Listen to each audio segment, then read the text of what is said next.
uyu ni umunsi ukomeye cyane ku babyaza ku isi yose. Ni umunsi mpuzamahanga w'umubyaza, itariki 5 z'ukwezi kwa gatanu, ukaba ari umunsi ngarukamwaka. Buri mwaka twizihiza umunsi w'ababyaza cyangwa se umunsi mpuzamahanga w'umubyaza.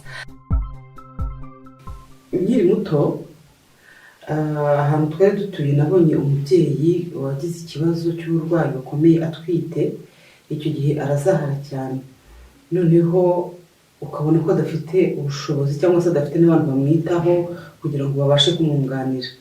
Uburyo nabonaga rero uwo mubyeyi ameze byatumye nuba mu mutima wanjye nifuje kuzaba umubyaza kugira ngo nifashe ababyeyi bameze nkawe.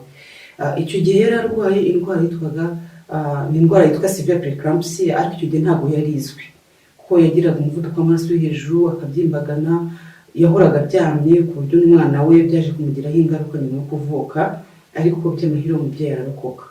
Rero byatumye numva umutima wanjye nshaka kuzaba umubyaza, nkajya mba hafi y'ababyeyi nk'abo ngabo kugira ngo mbashe kubafasha, ariko mbikora mbizi.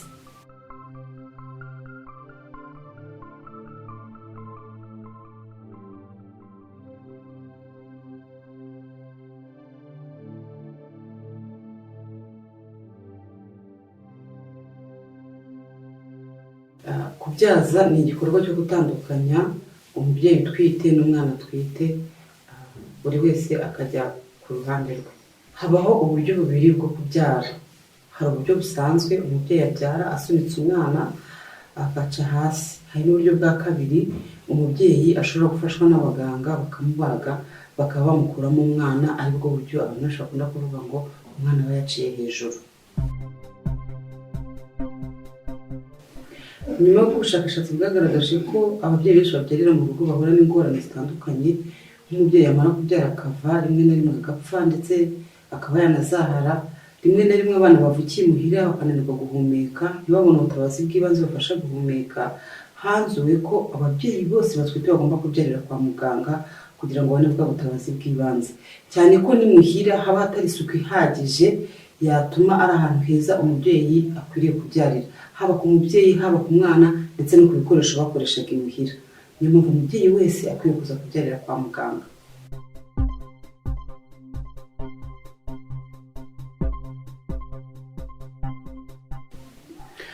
Umwuga w'ububyaza ni umurimo ufasha ababyeyi kugira ngo bashobore kubona ubutabazi bw'ibanze mu gihe ababyeyi batwite, mu gihe babyara, ndetse na nyuma yaho.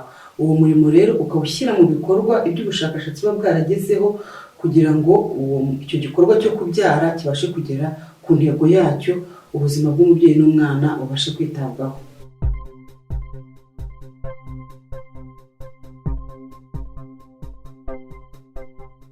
Umwuga w'ububyaza ukorwa n'umuntu ubifitiye ubushobozi, ubumenyi, ndetse akaba yabikorana ubushishozi kugira ngo umubyeyi n'umwana babashe kuba bazima kandi bagire ubuzima burambye.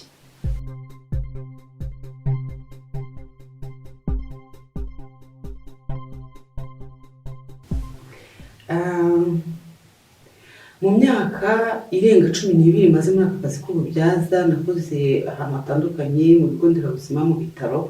Nezezwa no kubona ababyeyi bose bagiye banyura imbere yanjye, banyuze mu maboko yanjye, baba bazima, ndetse n'abana babo uyu munsi twahura nkabona bafite ubuzima bwiza.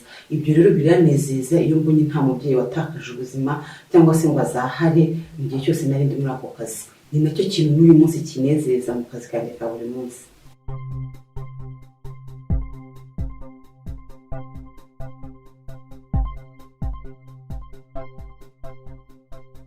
Kuko ubundi umubyaza ni umutima wa community, cyangwa se ni umutima w'ahamuzengurutse, kuko kubyara niko kororoka, kandi abatarabyara bazabyara ejo. Urumva rero ko ababyaza barakenewe mu nzego zose.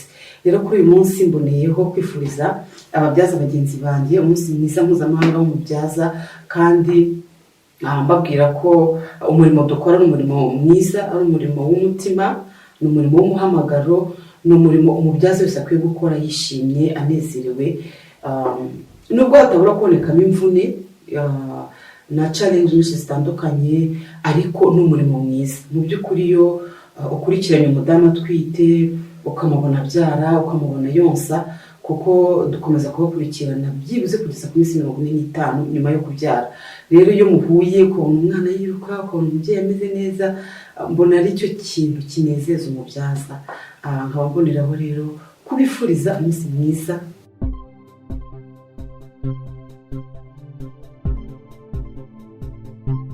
Nk'umubyaza numva nakwishimira kubona ababyeyi bose baza batugana n'abana babo baba bazima. Mu by'ukuri rero ikintu cy'ingenzi numva cyanezeza nuko nta mubyeyi nta n'umwana watakaza ubuzima kubera ko adafite amakuru y'ubuzima yizewe. Ibyo rero nkumva ari ibintu byanezeza ko amakuru y'ubuzima agera kuri buri mubyeyi wese, akabasha kumenya uko yakwitwara mu gihe atwite, mu gihe abyara ndetse na nyuma yaho, kugira ngo agire ubuzima bwiza.